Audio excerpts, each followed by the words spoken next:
Love News has found that the systematic revenue collection lapses that had left hundreds of installed meters consuming power with no bills for close to 2 years. The Revenue Protection Task Force of the Electricity Company of Ghana last week disconnected a rented apartment of the Amansia South DCE, accusing him of engaging in illegal connection. But checks have revealed an ECG mapping team last year captured the apartment among a number of houses installed with local government meters and awaiting billing by the ECG. Love FM's Rasa Sasari Donko led a team on a fact-finding mission at Manso Edubia, the district capital, in our report. This service serves the DCE for Amansia South. The service connection to the house is unauthorized. It doesn't go through any ECG document, so we term it as illegal extension. Ashanti Regional Director of ECG, David Buedia-Samoa, led a team of ECG officials on a disconnection exercise in the Amansia South District last week. Amansia South District has 86 rural communities. These communities, including the district capital, Manso Edubia, benefited from an electricity extension project under the local government and energy ministries in 2020. Electricity was extended and shelf meters distributed to many houses, including this house, rented by the district assembly for the DCE. So this is the disconnected line. And if you look here, it was first connected to that pole over there through this small pole you see here. And then later on, when this line was constructed, you see the poles connecting the whole community, they moved it from that place onto this pole. And now that is what the ECG is referring to as illegal. The landlord, Daniel Boache, and the unit committee chairman, Mr. Are, led a process to get the ECG mapping team from Ebuakwa to capture the electricity meter. Contractor no buy or the proposal no buy of possible meters for Hano. You contacted DTO. District technical officer. We contacted the district technical officer when the contractor brought the proposal to fix meters here, and he agreed to it. After fixing them, we called him to ask of the capturing process, and he told us it will be done in 2 weeks' time. No, so Nina arrangement. Acha 2 weeks to 3 weeks time on Beba. I'm obey. Maybe I have say bill on your day, Emma, because we are how that bill obey the tree. I was worried the bill wasn't coming. We even forced them to come and check, and hopefully they are here.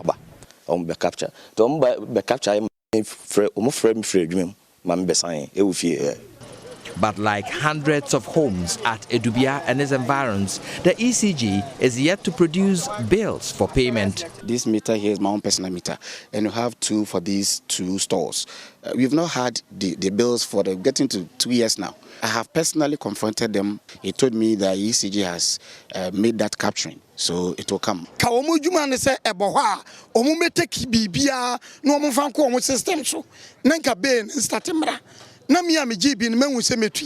work is to come and check every meter and capture it into their system for us to see our bill. But they don't. They suddenly come and tell us our bill is amounting to 8,000.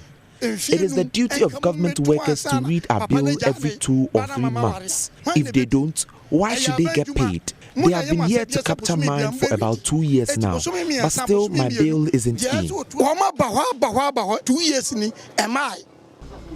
Love News has cited an ECG memo issued in June 2022 and signed by Managing Director Samuel Dubik Mahama, acknowledging the refusal of some district ECG officers to capture these meters. The memo directed that all such meters should be captured and regularized. But we are told by the Manson ECG office that after 2 years, the mapping team is yet to capture a number of homes. Meanwhile, power is being consumed with no corresponding bills for payment. I haven't engaged in any illegal connection. The Amansia South DCE, Clement Opoku Jemfi, tells Love News these affected customers and himself cannot be said to be stealing power. I have not engaged in any illegal connection in terms of electricity power, and the assembly is ready to pay any outstanding debt. That is the more reason why we even went on air to inform them that for the past 2 to 3 years now, we've never received any bill. So if they have a bill, they should bring it, we will pay. And before man of God, I don't do the payment. I'm not paying for my pocket. It's the government that will be paying. So why will I do illegal connection in the first place? If it is my private residence, then you have justification for it. But once it's the rented apartment or my bungalow, and the state is supposed to fund that bill, why will I do that? I can't do that. And it is not true. It's false. The distance from communities in the district to the nearest ECG office at Manson Kwanta is between 7 and 43 kilometers. There is no revenue collecting office at Mansour Dubia. Love News discovered a situation where one ECG revenue officer is responsible for collecting bills in about 86 communities under the district, hampering efforts in ECG revenue mobilization in the area. Electricity revenue is collected manually by a lady who comes to the town on selected days. There are 86 communities under the Amansia South district, and all the electricity bills are taken or collected by one woman, one single woman. And when she comes to this community, she stays in front of that drinking spot, and the whole community line up to pay their bills. Meanwhile, the community has presented this building, which used to be the education office, for ECG to pitch camp officially and do proper business collecting bills from the community.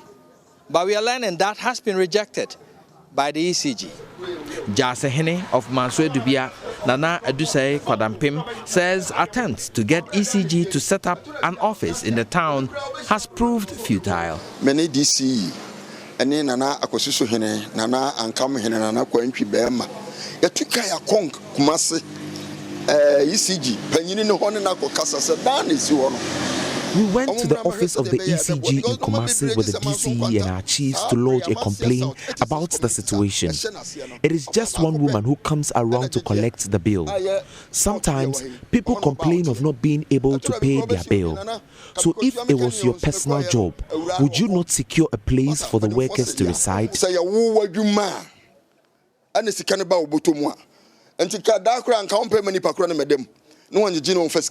Reporting for Joy News, Erastus Asaredonko, Amansia South, Ashanti region.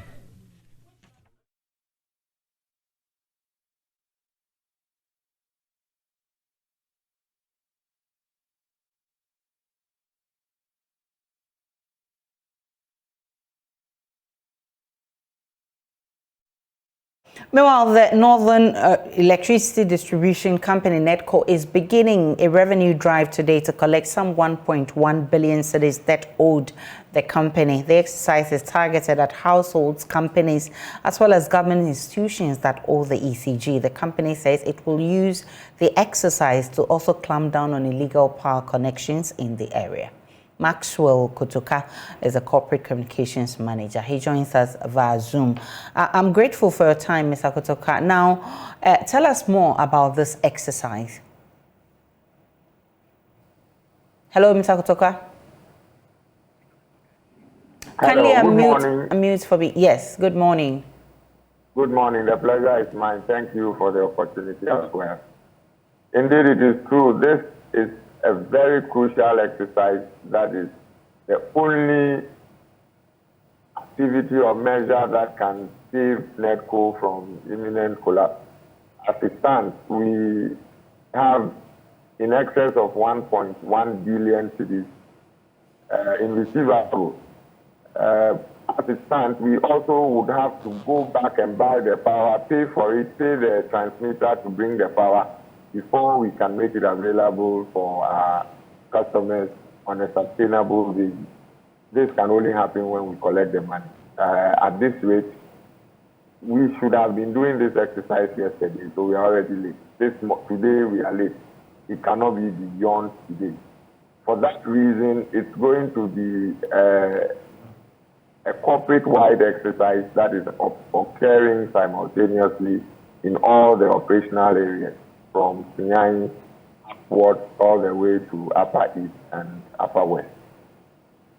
Like you said in your intro, it entails the collection of bills as well as monitoring to check for illegal connections and unauthorized interferences in the network as well. Why illegal connections? I mean, is it something that is rife in that area?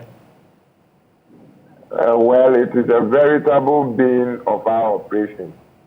If you buy the power, let's say 100 units worth of power, and there are some of the areas where the steps leading to the commercial losses is as high as 40%, in some cases even more. What that simply means is that you buy 100 cities or 100 bags worth of maize. By the time you finish selling, you can only account for 60 bags. There's no business that can be sustained in that manner. I must also be quick to add that it's not the case in every area, but there are some peculiar areas that have this. And the idea is to clean every nook and cranny. How long will this exercise take? My sister, I like the question. Unfortunately, I'm not too sure if you like my answer. It is in perpetuity, because we are unable to say that it is for 3 days or 4 days or 1 month, so that if somebody is involved in an illegality, he will suspend it for that period. Once it is over, he gets back to it. It is going to be in perpetuity.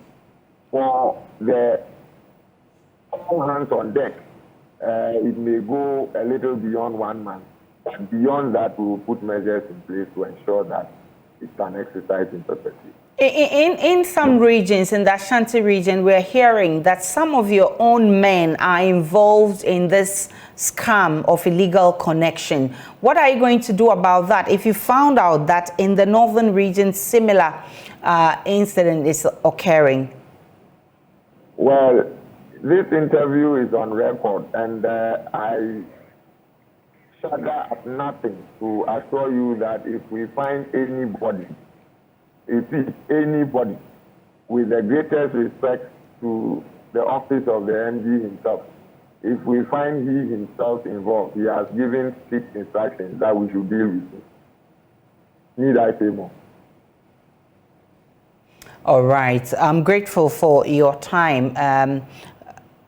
Maxwell Kutuku is the Corporate Communications Manager of the ECG in the Northern Region, and he's saying that they're going to be doing this exercise in perpetuity and also ensure that they deal with illegal connections. It's an exercise we'll be monitoring, and we'll bring you more. The Ministry of Health and the Ghana Health Service says a new invasive mosquito has been found in Africa. The malaria-causing mosquito is believed to be very invasive, spreads fast, and adaptive to a myriad of climatic changes.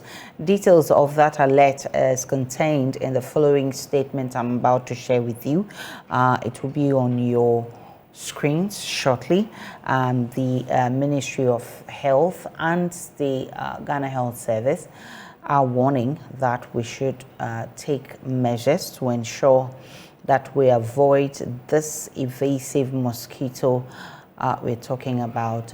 It says that it's very invasive, it spreads fast, and it's adaptive to a myriad of climate changes. I'll be sharing with you the statement shortly, but let's go on the phone.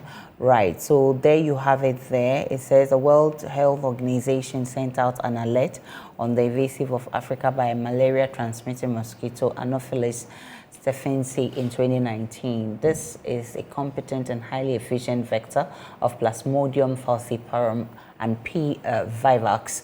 And if you look at, it says in the current plans of the country to eliminate malaria, it is imperative that we put in effort to curtail the impact of stephensi so as not to derail the gains made.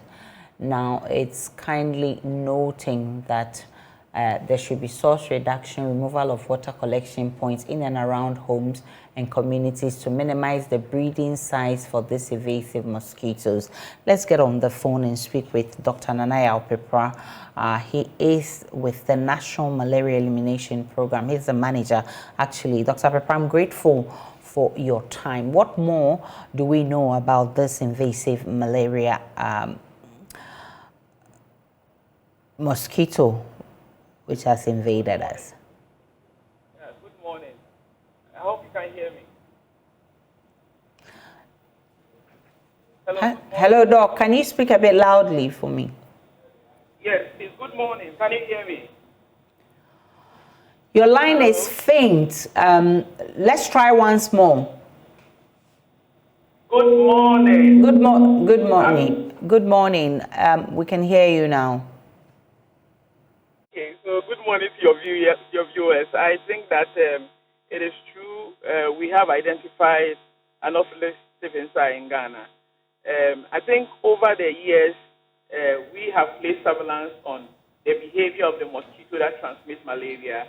And we know that we have been dealing with Anopheles gambiae, Anopheles pernicious, Anopheles melas, and arabiensis.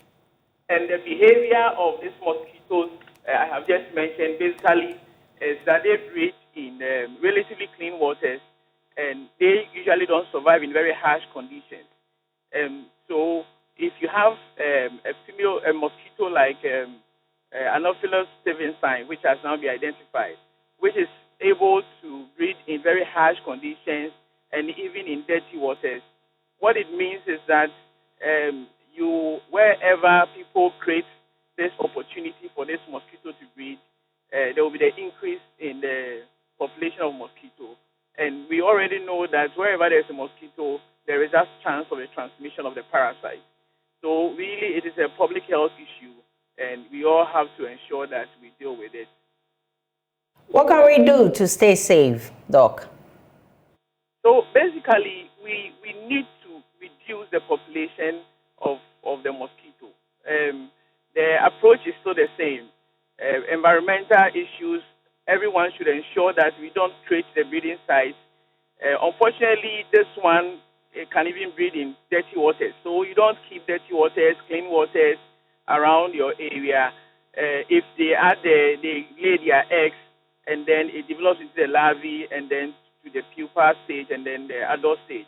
So we actually advise that people don't encourage the breeding sites, putting waters with containers, ties around with that can collect waters.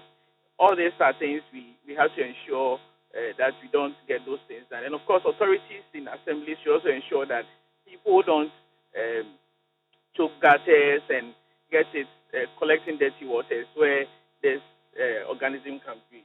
The other thing we do is to apply what we call larvicidin, where we apply some chemicals that can kill the baby mosquito, which is called the larvae.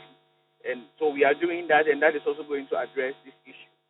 Aside this, when you have the mosquito around and you prevent the mosquito from biting you by sleeping under the net, by using a repellent, you will also prevent the mosquito from transmitting transmitting the parasite, which will give you malaria eventually. So basically, the approach to prevention is the same. It has not changed, except that this alarm is important because the risk of increasing the mosquito population increases if you have a mosquito like stephensi. And that is why we are encouraging everyone to ensure that the environment is clean so that we don't have the mosquito population increase and eventually having malaria increasing in Ghana. Let's talk about the new vaccination, the malaria vaccination exercise and how that can help deal with this mosquito. So the vaccine is not for the mosquito. What causes malaria is the parasite. The parasite is transmitted by the mosquito when it bites any man that has the parasite. So if you are giving a vaccine to the child, what you are doing, one, is to prevent the child from having the malaria or the severe form of the disease. So the vaccine is not linked to the mosquito.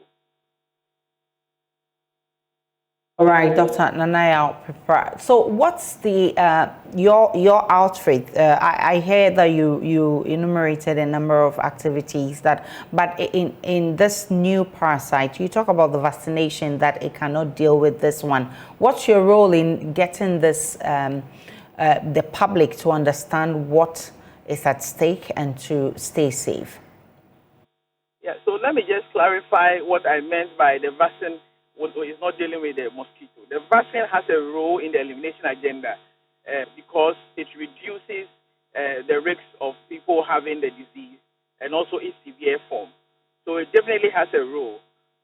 With respect to the mosquito, which is the main vector that transmits the parasite, what we do, one, is prevention. Prevention in the sense that you need to reduce the vectorial capacity.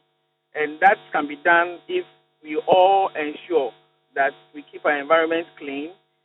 Two, we use the interventions that have been made available to us. If you have the insecticide-treated mosquito nets, you use them. Three, if you have repellents and you have to use them, you use them. If you are in areas where you can wear long sleeves, something that will cover your legs, especially at night, or any exposed part of your body, so that you don't get bitten by the mosquito. You have to do that. The other thing is that we have introduced things like vaccine, and the vaccine are for children. If you allow your child to be given this vaccine, the risk of this child, which is actually in the vulnerable group, of the risk of getting malaria really reduces. And those are some of the things we are talking about. There are some places in Ghana where we also do what we call the indoor residual spraying. And for indoor residual spraying, we spray the interior walls of where people sleep. The idea is that even if this mosquito comes in to bite, they usually rest on the walls. When they rest on the walls, they imbibe the chemicals and then they are knocked down. So we have a number of interventions to, one, reduce the population of the mosquito and also to prevent the mosquito from biting man. Aside this intervention, even in the event that you have the parasite in you, you go to the facilities, you are tested positive, you will be given anti-malarials, and these are effective treatments that if you receive them on time, you are going to get cured and you are not going to have complications. If you get cured, listen, your parasites you don't have parasites in your blood. Even if the mosquitoes bite you, they are not going to transmit the parasite from you to any other person. And that is the focus of the elimination agenda, to break transmission. So yes, we want to reduce the population of the mosquito, but the focus really is on breaking the transmission and therefore dealing directly with the parasite itself and not just the mosquito. This new mosquito affects our efforts in actually eliminating malaria. I know we've made some gains in there. Yes, I think so. And there's a result that has just been released, and you will see that our parasite prevalence have reduced once again. We are now at 8.6. In 2011, the whole country were around almost 28%. So we have really made progress. But if you have a vector like this, that has a high chance of increasing the mosquito population. What it means is that it has the ability to more or less worsen the malaria situation and retrogress the progress we have made. So indeed, we are cautious of that. And that is why we have all these measures in place, engaging people to understand the need to push towards elimination. And for all of us coming on board, it means that we really have to use the various interventions available and then ensure that we keep our environments clean so that we can achieve the elimination agenda we have set for ourselves. Tananaya Opepa, I'm grateful for your time. He's Programs Manager of the National Malaria Elimination Program. Let's get on to other stories. The Re-Engineering Africa project seeks to promote simple land restoration practices to help improve livelihoods, food security, and resilience to climate change for smallholder farmers. Implemented by World Vision Ghana in the northern parts of the country, it has helped many peasant farmers to restore degraded lands and earn more income from their farming activities. For our climate focus today, Upper East correspondent Albert Sori speaks to Sheikh Ahmed Bashiru, a beneficiary of the Regreening Africa project. Over the years, severe and prolonged dry seasons, overgrazing, rampant bushfires, and the indiscriminate felling of trees have impacted negatively on the weather and climate in many parts of Ghana. This has also translated to an increased decline in forest cover, loss of indigenous biodiversity, and decreased soil fertility. It is even more serious in the northern parts of Ghana, where the climate is harsher due to fewer tree populations. The poor peasant farmers like Sheikh Ahmed Bashiru here are having to bear the brunt of the unfavorable weather pattern.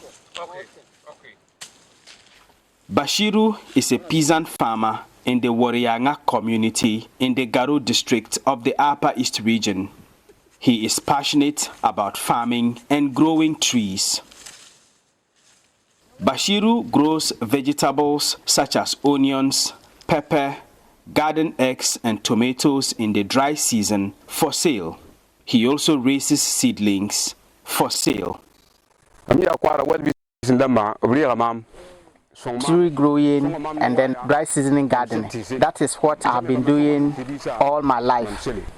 Based on the work I'm doing here and with the help of World Vision supporting me with funds and other materials such as poly bags that I need to raise my seedling, I have been able to employ 7 workers consisting of 4 women and 7 men who also help me here to raise the seedlings. I pay them.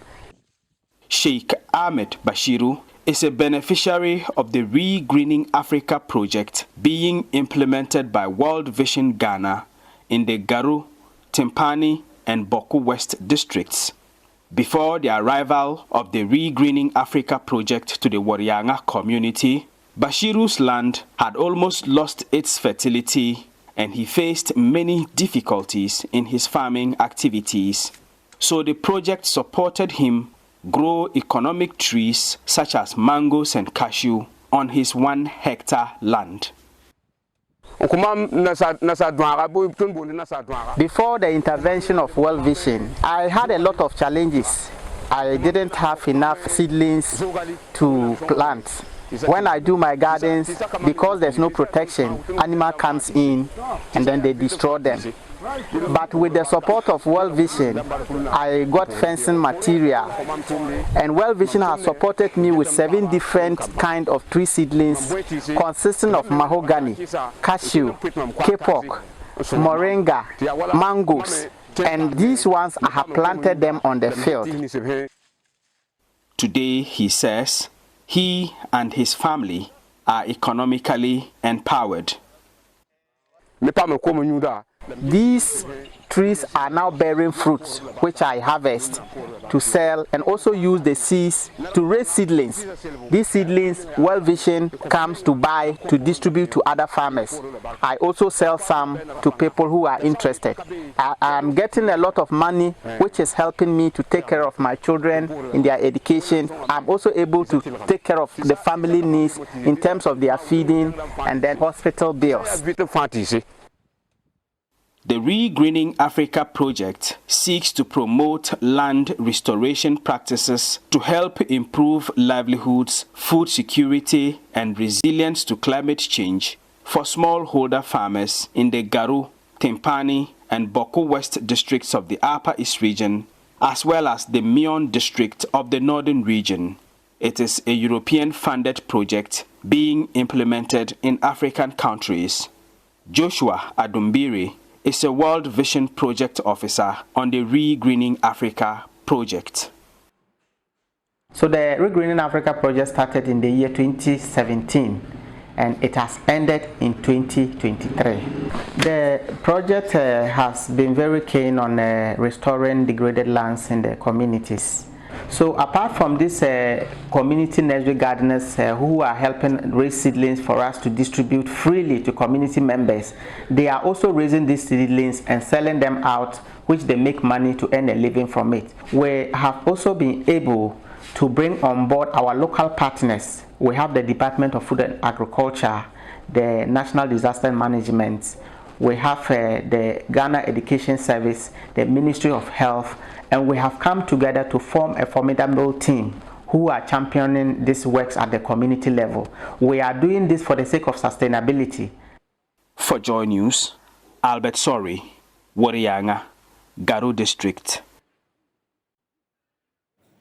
And in the Upper West Region, residents of Zambo Nawayele and students of Eremon Senior High Technical School in the Lora municipality are heaving a sigh of relief following the commissioning of 2 mechanized boreholes for the community and the school. Residents and the students in the past spent several hours queuing for water at their homes and school respectively. The 2 mechanized boreholes was funded by the Qatar charity at the cost of 210,000 Ghana cedis. JoyNews is Upper West Regional correspondent. According to figures from the 2021 Population and Housing Census, 96.4% of the urban populace in Ghana has access to basic water supply services, while 74.4% of the rural populace have access to basic water supply services. About 8% of Ghanaian households continue to rely on unsafe sources. Majority of these households who rely on these unsafe sources are in rural areas. Dotted in the Lora municipality are several communities that have no access to basic water supply services. Notable among them is Paroda, which is under the Zombo Area Council. James Lontain is the assembly member of the Paroda electoral area and a member of the Zombo Area Council. In my electoral area, Paroda, we have a very big challenge. We have a very big challenge in terms of water. And I think I have about 6 communities there. But the water, the boreholes that we have there is less. And people still used to go in queue about 2-3 hours before they get water to go and drink. Concerned about the plight of the people, Member of Parliament for Lora, Bid and Waterhouse Mazier then lobbied the Qatar charity to come to the aid of the people of Zambo Nawayele by the construction of this mechanized borehole. It is valued at 105,000 Ghana cedis. Since being elected as Member of Parliament, I've decided to repair all broken down boreholes in the constituency as a first instance. So far, ladies and gentlemen, I have repaired 50 boreholes which are now functional in the various communities which were otherwise struggling for potable water. And it has saved the nation and the municipal assembly the resources which otherwise they would have had to use to provide additional boreholes to these communities because of the broken down boreholes. The MP also used the opportunity to talk about other projects embarked on in the constituency. So far, I've given over 220 students from this constituency and who are attending tertiary institutions financial support totaling over 250,000 Ghana cedis to enable them pay part of their school fee. 2 weeks ago, I provided funds for the repair of the X-ray machine which had broken down for some time now and forcing patients to travel to either Jirapa or Nandom for such services. A representative of Qatar Charity, Hussein Isago Zampayem, noted that it is a dream and desire of Qatar Charity to bring water to the doorstep of the people. The project is sponsored by somebody through Qatar Charity. So I'm appealing for the community to take good care of the project, to use it very well, because somebody did that for an award. It's just a charity that somebody donated money to do. So I'm appealing for the community to take good care of the project so that it will last long. The Zombo Nawayeli community is yet to be connected to the national grid, and as a result, the borehole will for the time being powered from an electric generator. Another beneficiary of mechanized boreholes by the Qatari charity is the Egmont Senior High Technical School. In this school, there are over 1,200 students. We are told that lots of contact hours are lost as a result of the acute water situation at the school. Assistant Headmaster in charge of administration, Mohamed Hudu, spoke to us about the challenges. The one borehole or one mechanized borehole we have, the population of the school is over 1,200, which means that there's a lot of pressure on this one mechanized borehole. And also, we also used to have power fluctuation in the school. So anytime there's power shortage, even for 2 hours, there's water shortage in the school. Vid Zeden says the commissioner of the mechanized borehole will ease the water challenges at the Senior High Technical School. Reporting for JoyNews, Rafik Salam, Ermon. Still in the Upper West region, a youth group calling itself Crusaders for Positive Change in West Central and affiliated to former Chief Officer of the Food and Drugs Authority, Hudu Mukhtar, who is eyeing the West Central parliamentary seat on the ticket of NDC, has challenged the West Central Member of Parliament, Dr. Rashid Pelpo, to come out with at least one single policy he has initiated and implemented, which has been beneficial to the youth. The group says the MP, after his nearly 20 years stay in office, has not really served the people, even though they've been loyal to him. JoyNews' Upper West Region correspondent reports there was another counter press conference from another youth group calling themselves the Progressive Youth Alliance. The two opposing groups affiliated to sworn enemy aspirants of the National Democratic Congress parliamentary primary in the West Central constituency held the two press conferences within 24 hours. First to hold a press conference was the Crusaders for Positive Change in West Central, who drew first blood by punching holes in the 19-year-old parliamentary record of Dr. Rashid Hassan Pelpo. Leading the charge is Kamaldeen Mohamed Sumbawera, who is the convener of the group. It is pathetic to note that our MP has taken for granted the grace of God and generosity of the good people of West Central who have stayed loyal to his cause for nearly 20 years in futility. Honorable Rashid Pelpo should tell us one youth empowerment policy he has ever initiated and implemented for the good people of West Central constituency. Our MP has ridiculously told our people since he has served 19 years in Parliament, he needs another term for him to get a cabinet ministerial position and now help his people. What a waste of time and position. Who promised him a ministerial position? Who says he will be considered for a ministerial position? Who says spending unproductive 19 years in Parliament guarantees a ministerial position? Do you think His Excellency John Dramani Mahama will condone a non-performing parliamentarian as a minister? Come on, we have gone past such quick-and-answer stories. In any case, being a member of Parliament is not the only qualification to becoming a cabinet minister. The Progressive Youth Alliance, however, at a press conference 24 hours later, led by Nuruddin Kotia Betes, had this rebuttal. Which worker doesn't want promotion at his place of work? How is it a crime if our MP want to be appointed a cabinet minister so we can maximize benefits?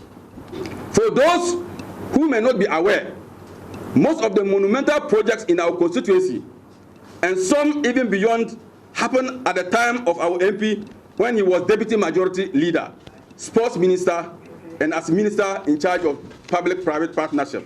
The Crusaders for Positive Change in West Central again went after the juggler of the fifth-term legislature of his claims of sponsoring several doctors to take care of the medical and surgical needs of the people, but are yet to see a single one of them graduated in his almost 20 years stint in Parliament. We challenge our long-serving MP to just mention 10 constituents he has empowered by helping them set up businesses, help them gain scholarship abroad to pursue his much talked about medicine. He should just mention the names of these medical doctors he claims to have sponsored. What kind of medicine are those students learning for about 20 years and they never graduated? Are they learning how to resurrect the dead? The only evidence we could hold on to as a support is some paltry 2,000 Ghana cedi he claimed he used to support a vibrant young NDC man, only to turn around and broadcast it widely because the discerning gentleman decided to register his divergent opinion on who should become our next parliamentary candidate. The Progressive Youth Alliance has no response to that, but pointed into the youth employment record of the MP. The MP contacted another organization by name Uniline Foundation for the training of over 500 young men and women in our beloved constituency in soap making, sandals making, and bead crochet. These trainees were given startup materials to start a vocation in one of the areas above.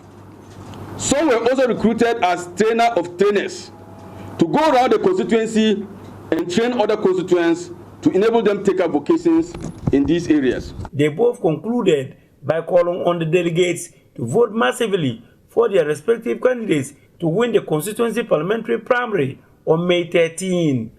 We would like to conclude by urging all delegates in West Central to think about the future of the constituency, the threat to the seat, and give Alhaji Hudu Mokhtari the chance to lead us for progressiveness and competence. Alhaji Hudu Mokhtari is #1 on the ballot. There will be a change in West Central someday, but definitely not now, because the man we have now is in his prime, experienced, tried, and tested. Reporting for JoyNews, Rafik Salam. Wow. Hello, good morning. Warm welcome to the business segment on JoyNews Desk with me, Pius Kojo Baka. The International Finance Corporation has announced an investment in a risk-sharing facility worth $77 million for the Bank of Africa Group at a ceremony held in Abidjan, Côte d'Ivoire. Now, reacting to this, Senior Country Manager in charge of Ghana, Carl Khalifa, said this is to strengthen its portfolio of women-owned SMEs across all its affiliates. Here is more.